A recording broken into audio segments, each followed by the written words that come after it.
Okay, the interim exam is coming up and we are gonna go through this. It's probably gonna be a long video, so pace yourself and maybe break it up into 2 or 3 sessions. These should be very easy at this point. You're writing the area as a product and as a sum. And I'm going to do exactly what I tell you not to do. I'm going to write on my study guide. I recommend that you do yours in your notebook just so that you have a clean copy to practice with maybe the night before or the morning of the exam. So I'm finding what can I multiply by 3x to get 15x squared. You know that's got to be 5x because 3 times 5 is 15. X times x is x squared.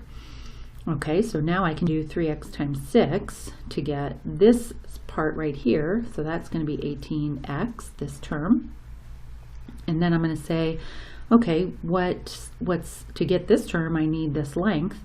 So what can I multiply by 6 to get negative 6? Negative 1. So now I can find this term by multiplying negative 1 times 5x. That's negative 5x. Okay, so the area written as a product would be 3x minus 1, or you could say negative 1 plus 3x, that's fine, times 5x plus 6. The area written as a sum would be, remember you always usually start with your highest exponent and go down to your lowest exponent, which is a 0, which is a constant. So 15x squared. These are alike. Let's combine these together. So negative 5x and 18x would be 13x. And then minus 6. Oh, and there's a spot to do that right there. I did not remember that. Okay, let's look at number 2. This is actually a question from a PSAT. I remember it. Either a practice test or a real test. The weight of an object on Venus is approximately 9/10 of its weight on Earth. So right there I'm going to stop and say Venus is, when you see is in a word problem, that means equals. 9/10 of is always multiply. Is equals of is multiply. Its weight on Earth. So the weight for Venus is 9/10 of times its weight on Earth. The weight of an object on Jupiter is 23/10 of its weight on Earth. If an object weighs 400 pounds on Earth, how many more pounds does it weigh on Jupiter than it weighs on Venus? Okay, so we're just going to put 400 for the weight on Earth. So I'm going to do the weight on Jupiter is going to be 23 over 10 times 400. The weight on Venus is going to be 9/10 times 400. And you could put that in the calculator, just like that. I would put 9/10 in parentheses.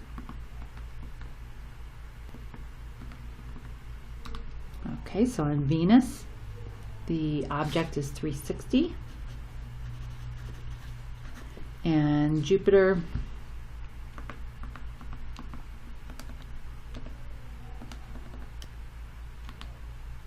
$920. Probably can't see that. Okay, and then don't stop there. Approximately how many more pounds does it weigh on Jupiter than it weighs on Venus? So it weighs 360 pounds more. So we'll just do that. 920 minus 360, 560. So 560 pounds greater on Jupiter. Not too difficult, but maybe just practice a couple of times. Definitely not something we've been working on. At Shoes or Us, the following data was collected. What is the conditional probability of buying dress shoes, given that you know the customer is wearing socks? Show your work. So I'm only going to be looking at, given that you know the customer is wearing socks, I'm only going to be looking at people who are wearing socks and look at the probability. So I'm only looking at this column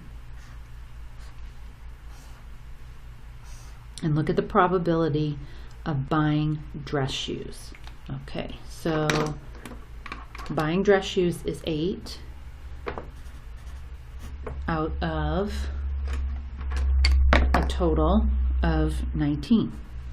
So 8 people out of 19 are going to buy dress shoes if I'm only looking at people who are wearing socks. And that's it. You can just highlight that column, write the ratio, that's it. Hopefully the con exercises are helpful with these. If you roll a standard 6-sided die one time, what's the probability of getting a 2 or an odd number? Okay, well, if it's got 6 sides, there are 6 possible outcomes.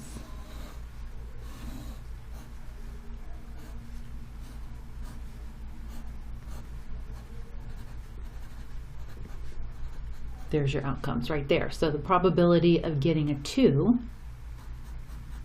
or an odd number is 4 out of 6.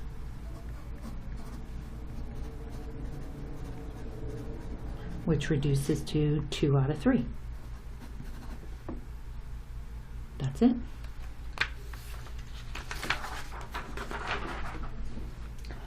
Okay, number 5, you and your friends went to buy snacks and a drink at the movie theater. If you buy from a list of selected snacks and drinks, it's less expensive. You can choose from a list of 5 snacks: popcorn, peanut butter cups, chocolate bar, gummy bears, Junior Mints, and then from a list of 4 drinks: Coke, Pepsi, Sprite, Orange. If you can pick 1 snack and 1 drink, how many possible combinations are there? Show your work using either an area model or a tree diagram. So I'm going to go with the area model. If I do 5 snacks and 4 drinks, that would look like this. I'll try to fit the tree on there also. Okay, so my snacks are popcorn, peanut butter cups, chocolate bar, gummy bears, and then Junior Mints.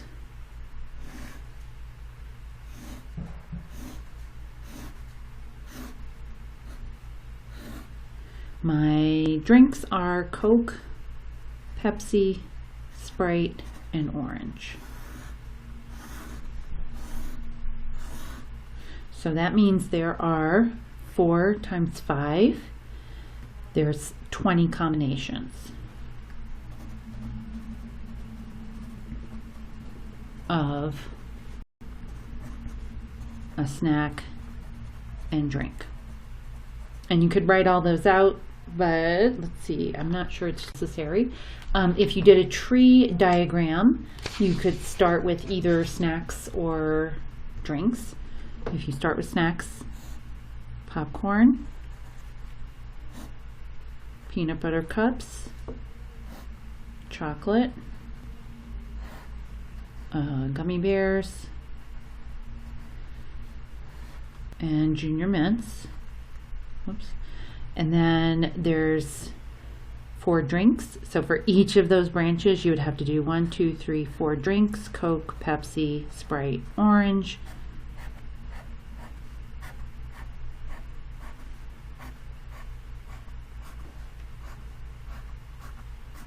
And the combinations, how many combinations, you would just count. You have 4 branches times 5 original branches, so you still get 20 combinations either way. If your friend picked her snack and drink randomly, what's the probability that her choice included peanut butter cups?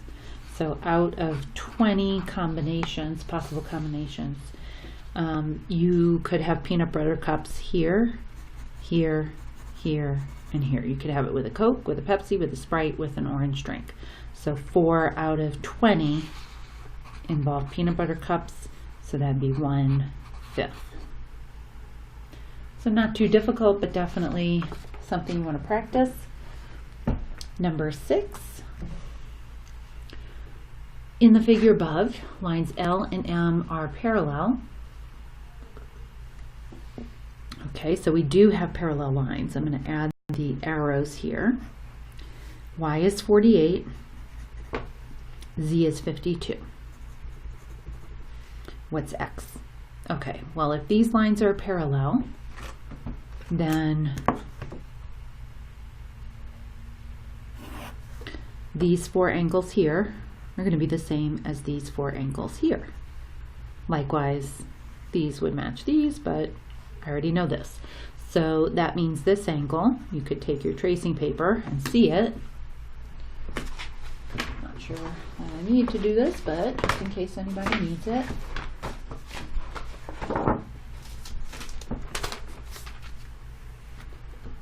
If I trace this angle and translate it so that the vertex coincides with this vertex, I can see that these angles are the same. So those 2 angles are 48 degrees, and I know all the angles in a triangle add up to 180. So 48 plus 52 plus X equals 180. Solve for X. 48 and 52, that's going to be 100. Subtract 100 from each side, so X equals 80. Everyone should get that right. Okay, number 7, find X. Okay, we just did one like this on homework, on your last homework assignment. And you can do this the long way, or you can do it the short way. The exterior angle was equal to the sum of the remote interior angles. So I know that X is equal to 29 plus 58. So X equals, let's see, 30 plus 58 would be 88, so that'd be 1 less, 87. You could find this angle here by adding these 2 together and subtracting from 180. If you did that, 29 and 58 is 87. If I subtract that from 180, I'll say Y. So that's 87 plus something equals 180. Subtract 87 from 180, so Y equals 93. So this is 90. Together, you would have to recognize that these make a half circle. Full circle 360, half circle 180, 180 minus 93 gives you 87. So this is a little bit faster, but if you don't remember this, you can do it the long way. Okay, number 8, we have another problem where tracing paper could come in handy. We've got parallel lines. The lines are parallel. We've got the arrows. I'm going to trace this angle, shade it in, slide it so that the vertices coincide. That's a translation. A slide is really just an up, down, left, right. So I know that this angle and this angle make a half circle. That's 180. So my equation is going to be 5x minus 9 plus 3x plus 13 equals 180. Some of you see the 180 and then you don't know what to write for the equation. So practice this. It's not a hard one to do. Might just need a little extra practice. Also the con assignment, equation practice with angle addition is excellent for this problem. Okay, let's solve for x. Combine like terms, 5x and 3x. That's 8x. A negative 9 and a positive 13. Remember, you're adding, so this would be positive 4. Subtract 4 from each side. Divide by 8. 22. All right, number 9. Okay, RT is equal to TU. I don't have a...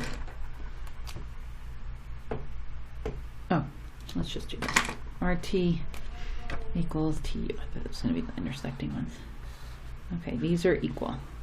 What's X? Well, I'm going to separate these because what I see is I have an isosceles triangle, and I know that if I can find this angle, it's probably going to help me find X, but it's kind of hard to see everything when they're overlapping.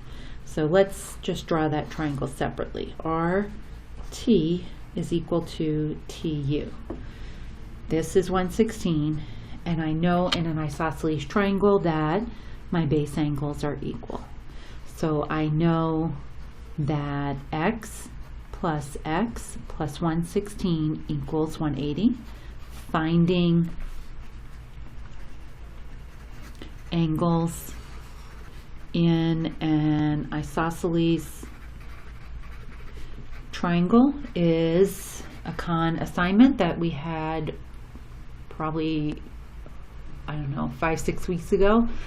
If you haven't done that, great practice for this problem. So x plus x, that's 2x. Solve for x, subtract 116 from both sides. So what's that?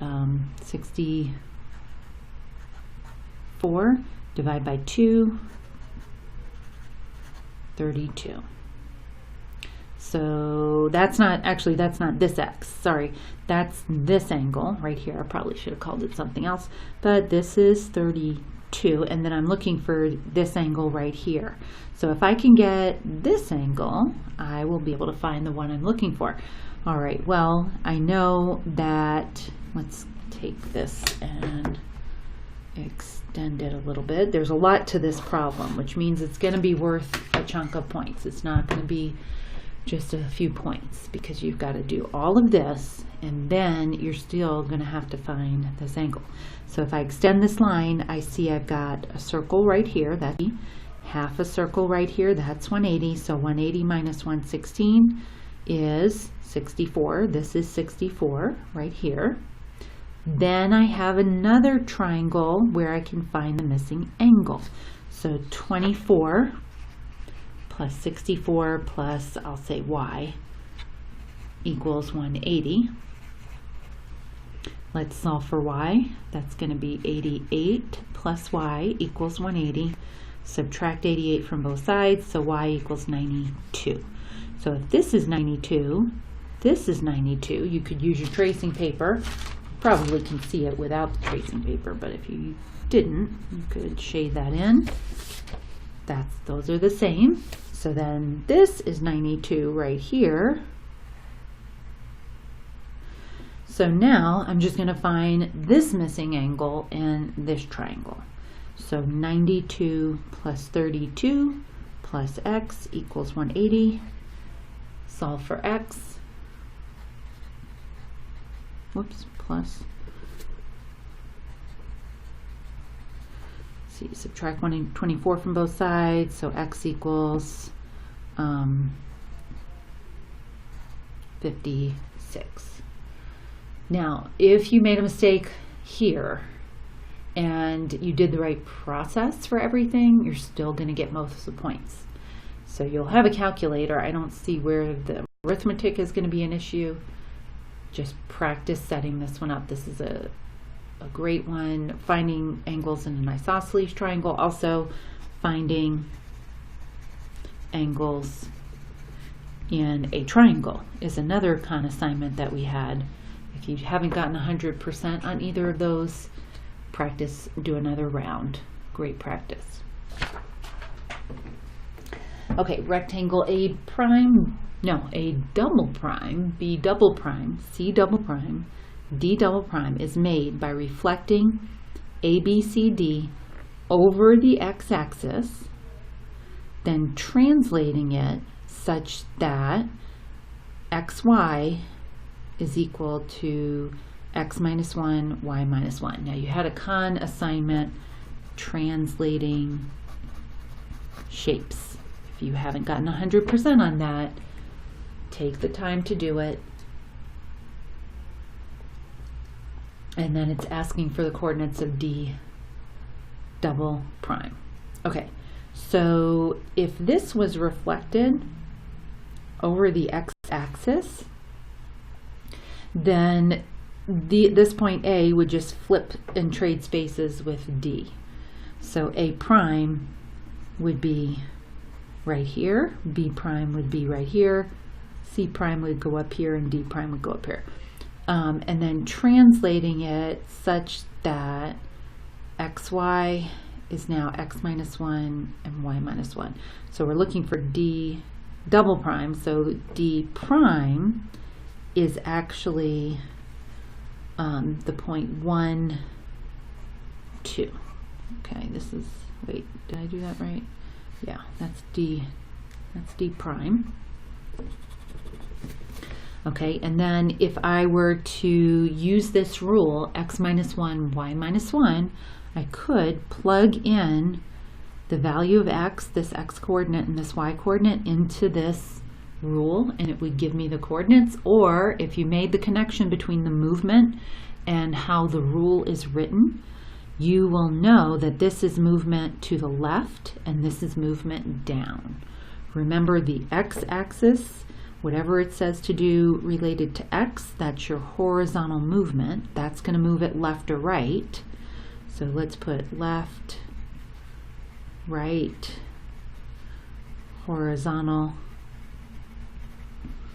Maybe do a little arrow like this. That's your, whatever's here is telling you to move it left. And then whatever is here is telling you to move it up or down. That's your vertical movement. So this is movement to the left and movement down by 1. If I plugged in 1 in the place of x, I would have 1 minus 1. If I plug in 2 in the place of y, I would have 2 minus 1. And my new point would be 0, 1. So D double prime would be 1 starting here. This is D prime. I would go 1 to the left and 1 down, and that's the point 0, 1. All of the points would do that, and your new shape would be 1 left, 1 down, 1 left, 1 down, 1 left, 1 down. Your new shape would look like this. That's D double prime, that's C double prime, that's A double prime, and that's B double prime. So if that was a little bit confusing, definitely do translating shapes. It's not too bad. It's just one of those topics that we haven't covered yet, and I think they expect you to know it from last year or something. Okay, 11 is a dilation. Carla believes that triangle A is similar to triangle A prime. She believes that a set of transformations to triangle A can turn it into triangle A prime. Which set of transformations will prove that the triangles are similar? Okay, so let's look at this. Let's get some more tracing paper.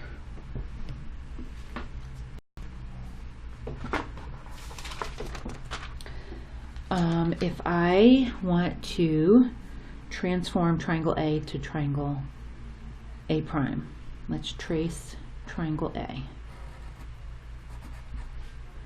Okay, first, you know you're going to rotate it.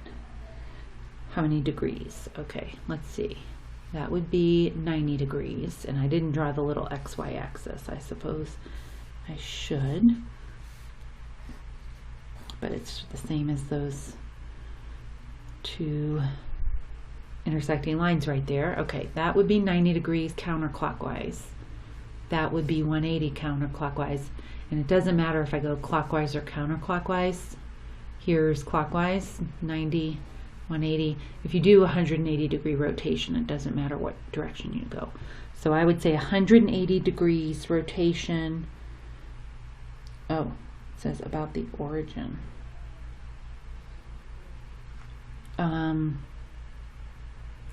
Never mind. Okay, so we're going to rotate this about the origin. So I do need to put my X and Y axis on there. Let's see, if I rotate this 180 degrees about the origin,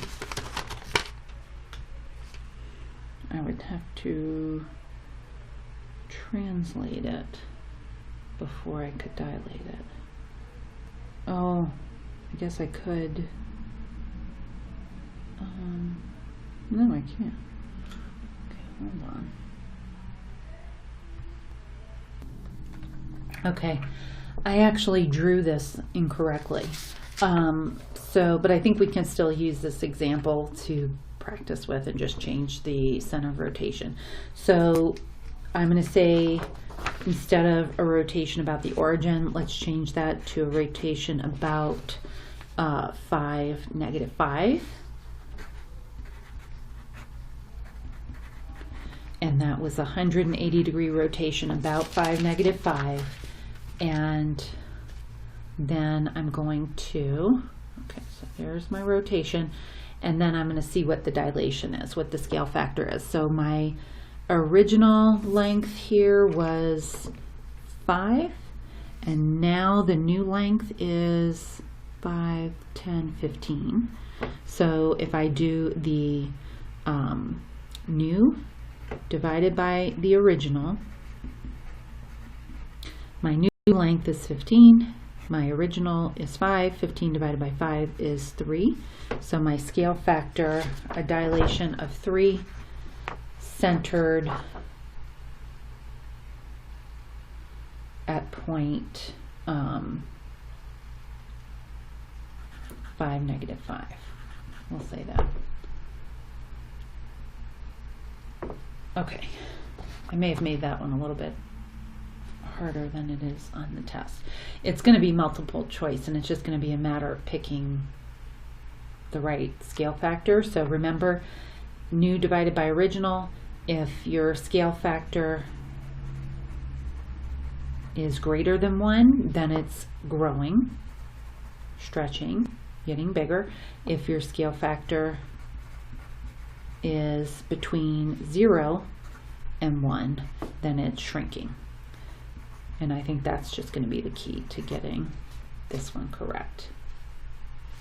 Hopefully all of those assignments on dilations have helped with that. Triangles ABC and DEF are shown above. Write two other ratios that are equivalent to BC over AB. Okay, well, if these two triangles, let's find this missing angle. 29 plus 90 plus x equals 180. So that's going to be 119 plus x equals 180. If I subtract 119 from 180, I get x equals 61. So this is 61, so that means this must be 29. So these two triangles are similar. And if they're, let's see if this can be used as a similarity statement. Does A match D? No, it does not. Okay, so I'm going to write the statement. Triangle ABC is similar to triangle A matches E. So I'm going to put E first. B matches D. And C matches F. And from there, I will have all of the ratios that I need. Oh, but you know what? This is asking about BC over AB. Okay, never mind. BC divided by, okay, so we're just going to be looking at what angle is across from BC and what angle is across from AB. BC is across from 29 degrees. So I'm going to look over here. What's across from 29 degrees? DF. Okay, I'll write two other ratios that are equivalent to this. Yikes. How about, let's see, BC over AB. AB is the hypotenuse. So then that's going to be the same as DF over DE or ED. I don't know what they mean by two other ratios unless you just switch this around and say FD over DE. I'm going to stick with that, and I think that's all you have to do for that one.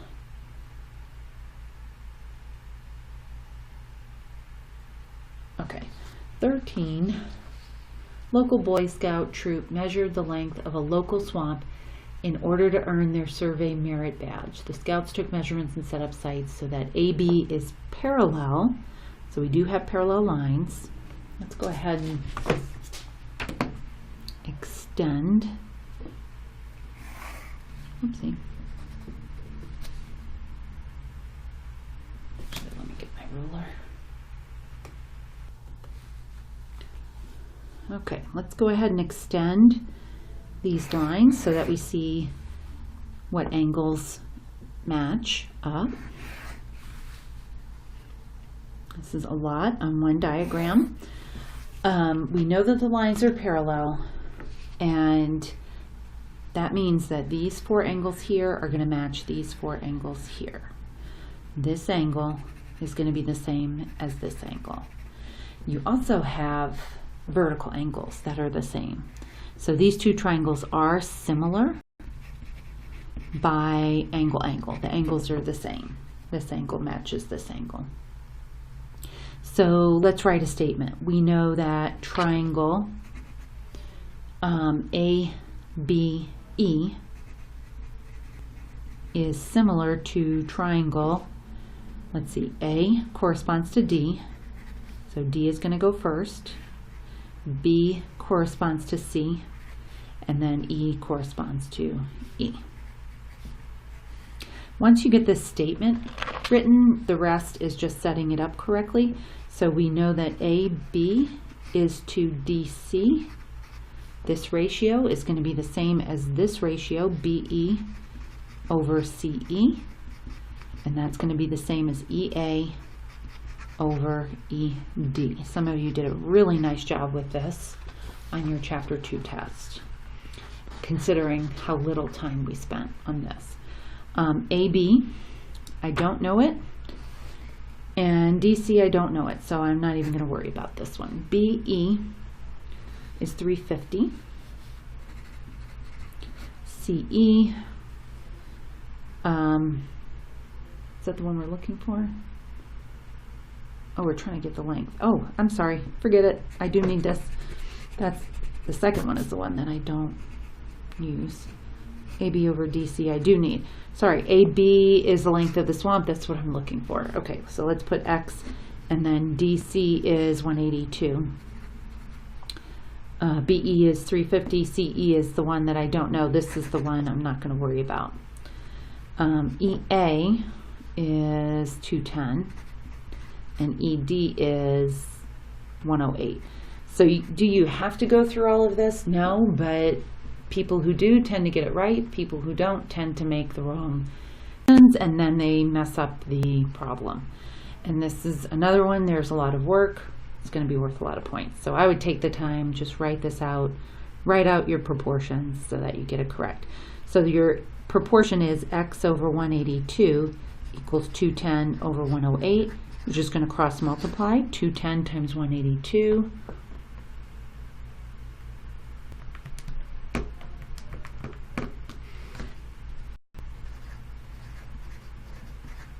equals 108 times X, and then divide both sides by 108.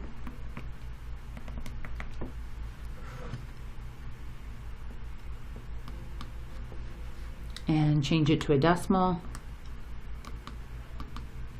So about, why don't we round that off to 354.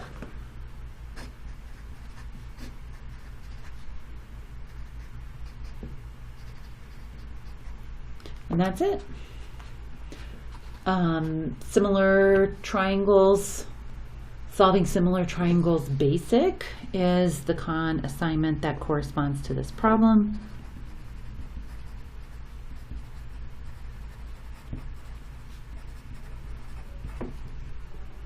So practice with that one if this was really confusing. Okay, 14. The con assignment that corresponds to this is solving similar triangles advanced.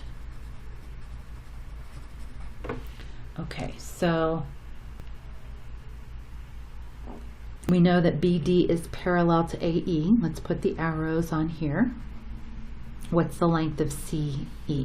Now actually on that con assignment you never had to find the hypotenuse. They would give you X maybe here or here or here or here, and you had to solve for X.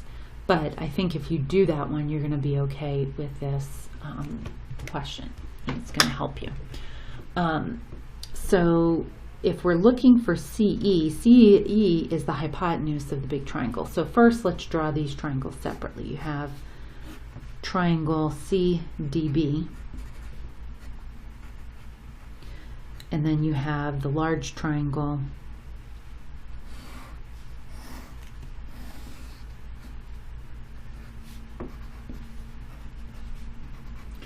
CAE. And be careful, a lot of people will put B here. This is not B. B is not the vertex of a triangle. This is the large triangle. If it helps, take some tracing paper. If you trace this,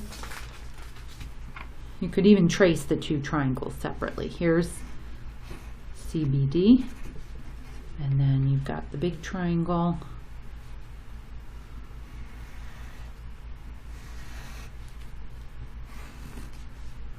CAE. Okay, whatever you need to do to see that these two triangles share this vertex C. Okay, so this angle is overlapping in both triangles. This angle is the same. So you've got two angles congruent to two angles. That means that your triangles are similar. It means that these two angles must match. Similar by AA. This is a dilation of this, or vice versa. One is a dilation of the other. So that means whatever I do to CB, this is 24, this is 7, this is 35. Whatever I do to 7 to get 35, I'm going to do the same thing to CD to get CE. And I'm looking for CE, so let's put X right here. So in order to get this, I've got to figure out the length of CD. These two correspond. So you could set up a proportion, but you can probably see it with or without the proportion. I'm going to go ahead and set it up in case you need it. So I'm going to say, solve for the hypotenuse here, because I know I'm going to need it. Well, I need Pythagorean theorem to solve for that. So I'm going to do a squared plus b squared equals c squared, and that's going to give me 7 squared plus 24 squared equals c squared. 7 times 7 is 49. 24 squared, if you don't know what that is, you could use your calculator. And I know the lighting is not perfect here, but I'm just pressing 24 and then the x squared button. 576. You did have a con assignment on Pythagorean theorem. I think I had said that you didn't have to finish it. When we worked on it, it was meant to be just a little warm-up, but maybe if you're a little weak on this, go ahead and finish it. You will have to finish it when we get into special right triangles. Okay, I'm going to add those two together. That gives me 625. And then the opposite of squaring is taking the square root.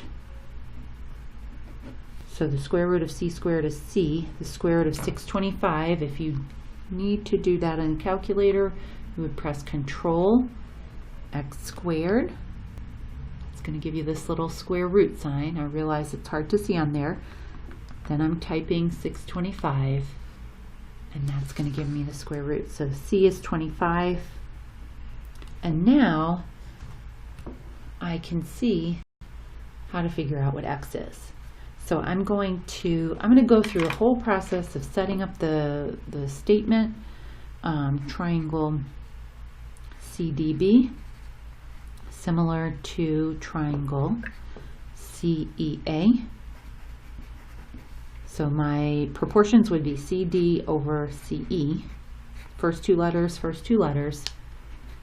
DB over EA,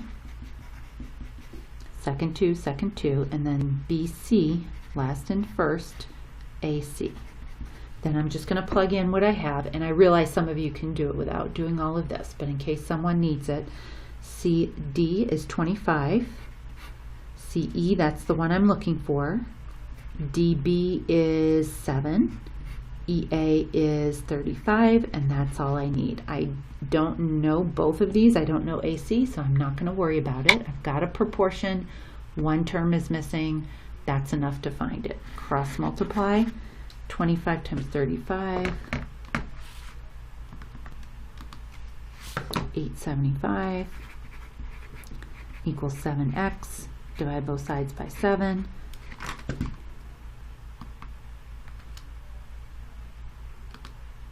Is 125. Could you have just said 7 times 5 is 35, 25 times 5 is 125? Yes, that is fine. I don't remember if the one in the test is going to be, as simple as multiplying by 5. So I would practice with this just in case it's like a scale factor that might potentially be a decimal. Okay, so these assignments, Pythagorean theorem, solving similar triangles advanced, there's your practice, additional practice. Okay, here we have a trig problem, and I forgot to write the length. This is just 175. A tree casts a shadow that's 175 feet long. The angle of elevation is 28 degrees. So we are figuring out how tall the tree is to the nearest foot. So let's put X right here. And we're assuming that the tree is perpendicular to the ground, that this is a right triangle. So if I look at this and I look at 28 degrees, if I reorient this, if I trace this triangle,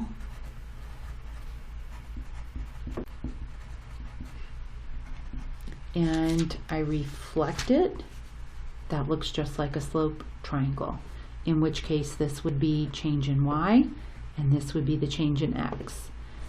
Do you have to do that? No. If you remember, the side that's across from 28 degrees is the change in y, then you can work with it without reorienting it. So I know the slope of 25 degrees, or the tangent of 25 degrees, is equal to, that's going to be my change in y. I'm going to write this over here, change over the change in x. Change in y is the one that I'm looking for, the height of the tree. Change in x is 175. Let's put a 1 under tangent of 25 and cross multiply. So x equals 175, tangent 25 degrees. And then I'm just going to put that in my calculator, 175 tangent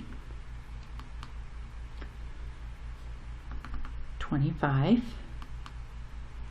and that is 80, I'll just round it off and say 82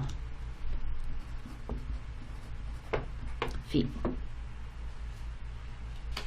And number 16 is kind of the same thing. Tamara wants to calculate the height of a tree outside her home using her clinometer. She measures the slope angle from 36 feet away from the base of the tree and gets an angle of 55 degrees. Tamara's eye level is 5.2 feet above the ground. How tall is the tree to the nearest foot? So if I'm looking at this triangle, Again, this is just a slope triangle. This is the change in y. This is what I'm looking for. Whatever I get using the same process I used for the previous problem, I'm just going to add her height to it. This is 36, so I know the slope of 55 degrees, or the tangent of 55 degrees, is equal to, I'm going to put change in y over change in x over here. Change in y, that's the one I'm looking for. Change in x, that's 36. Put a 1 under tangent 55. Let's cross multiply. 36 times, not times 55, times tangent 55. Let's see if I can make this look a little bit better. 36 tangent 55 is, I'm going to round that off and say 51. So x equals 51.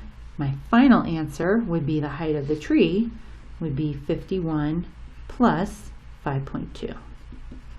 So my final answer would be 56.2. Oops, did not have that. There we go. Okay, you guys, this one's going to be worth a lot of points. Make the time to maybe go through this a second or even third time, just to make sure you're ready. Good luck.